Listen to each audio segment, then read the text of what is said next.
मित्रांनो नमस्कार. आता प्रचार करून मी पण आलेलो आहे. थकलो तर आहे भरपूर, पण तुम्हाला भेटून गोष्टी सांगितले पण पाहिजे की पुणे शहरामध्ये इलेक्शनच्या दरम्यान काय काय घडत आहे.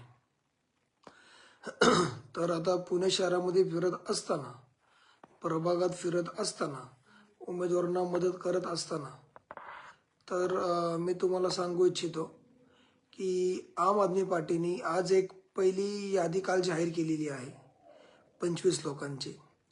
तर त्या यादीमध्ये जर आपण बघितलात, आम आदमी पार्टीच्या पेजला पण टाकलेली आहे. आणि त्यामध्ये जर तुम्ही बघितलात, आपले काही आमचे काही सहकारी, आमचे बांधव रिक्षा चालक पण आहेत, आमच्या ताई पण आहेत जे हाऊसवाईफ आहेत. परत दुसरे जे आहेत म्हणजे ते खरंच ग्राउंडला काम करतात, नागरिकांची कामं करतात, सामान्य घरातले आहेत, सामान्य माणसं आहेत. आणि आपण जर दुसऱ्या पक्षांचं बघतोय, दुसऱ्या व्यक्ती लोकांचं बघतोय आपण, तर 15 लाख रुपये इलेक्शनला, जास्तीत जास्त 15 लाख रुपये आपण खर्च करू शकतो, असे हे नियमावली थोडक्यात ECIने आपल्याला नेमून दिलेली आहे. पण तुम्ही जर बघत असाल, नागरिकांना या गोष्टी माहिती पण आणि कळतात पण, तर ती अक्षरशः जी लोक, दुसऱ्या पक्षातले जी लोक आहेत, तर ती लोक काय करत आहेत की 9 स्कूटी वाटणे, दुबई ट्रिप करणे, या सहल घेऊन जाणे, लांब वॉटर पार्कमध्ये घेऊन जाणे, या सगळ्या गोष्टी ती लोक करत आहेत.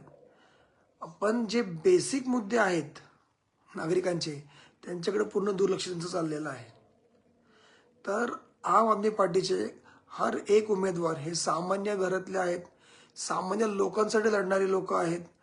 त्यामुळे मी तुम्हाला विनंती करतो सर्वांना की तुम्ही आम आदमी पार्टीच्या सोबत भक्कमपणे मागे थांबा, सोबत राहा आणि तुमचे सगळे प्रश्न आम आदमी पार्टी 100% सोडवण्याचा प्रयत्न पुढेही करत राहील.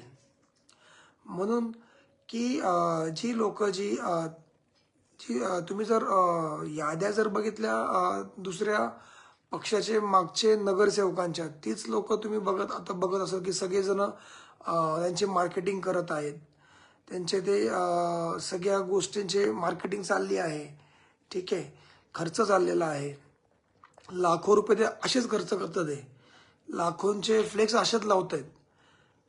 जर ही निवडून जर आली लोक परत आणि नवीन लोकांना चान्स नाही भेटला,